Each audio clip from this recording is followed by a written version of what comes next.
আসসালামু আলাইকুম। সেলসের একটা ভিডিওতে চলে আসলাম নতুন করে। আমরা সেলস জগতে যারা আছি, সেলস পেশায় যারা কর্মরত আছি, তো সেক্ষেত্রে একটা জিনিস প্রায় দেখা যায় যে একজন সেলস অফিসার কীভাবে তার অর্ডার ভালো হতে পারে, মার্কেট ভালো করতে পারে, অল ওভার তার কাজগুলোকে সুন্দর করে করতে পারে।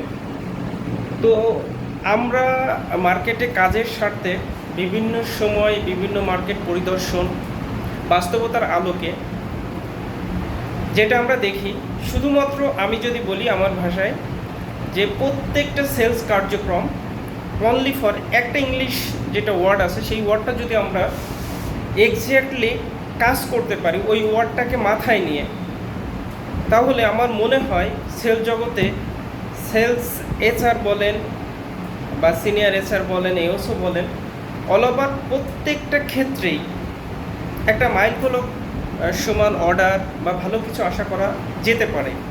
এখন বলতে হবে, আমরা বলতে পারি সেই ওয়ার্ডটা কি।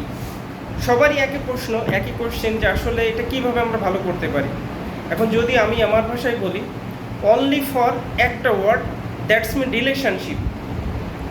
যার রিলেশনশিপ যত ভালো, তার মার্কেটে সেলস বলেন, কাভারেজ বলেন, মেমো বলেন, অর্ডার বলেন, হ্যাঁ, প্রত্যেকটা জিনিসই ভালো, মার্চেন্ডাইজিং বলেন, অল ওভার প্রতিটা বিষয়ই তার জন্য অনেক অনেক ভালো হওয়া সম্ভব।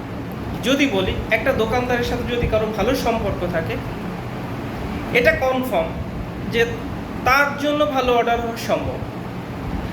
প্রত্যেকটা ক্ষেত্রেই মার্কেট যদি কখনো সেলস খারাপ হয়, ধরে নিলাম যে মার্কেটের সেলস খারাপ, তারপরও কোনো না কোনো প্রতিষ্ঠানে, কোনো না কোনো কোম্পানির প্রোডাক্ট সেলস হবেই।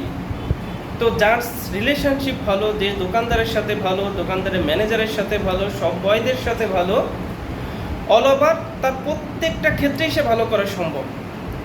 তার দিকে তাকিয়েই হোক, তার সম্পর্কের উপর ভিত্তি করেই হোক, তার ভালো লাগার জায়গা থেকে ভিত্তি করে হোক, বা সে প্রচুর সময় দেয় তার উপর ভিত্তি করে হোক, বা তার সাথে একটা ভালো বন্ডিং ক্রিয়েশন হয়েছে তার উপর ভিত্তি করেই হোক, বা দোকানদারের সাথে অনেক সময় আলোচনা, কথাবার্তা, ভালো লাগা, মন্দ লাগা, বা তার সাথে ভালো বন্ডিং তৈরি হওয়ার ফলেই হোক, সেখান থেকে নিঃসন্দেহে ভালো সেলস করা সম্ভব।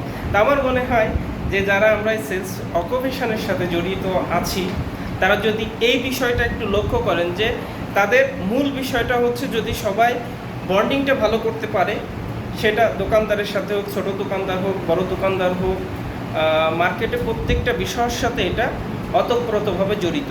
তো আমার যেটা আজকের কথা, যদি কারোর রিলেশনশিপ ভালো হয়, যদি তার সম্পর্ক ভালো হয়, বন্ডিং ভালো হয়, তাহলে অবশ্যই অবশ্যই তার সেলসটা ভালো হবে। আশা করি সবার কাজে লাগবে। ধন্যবাদ।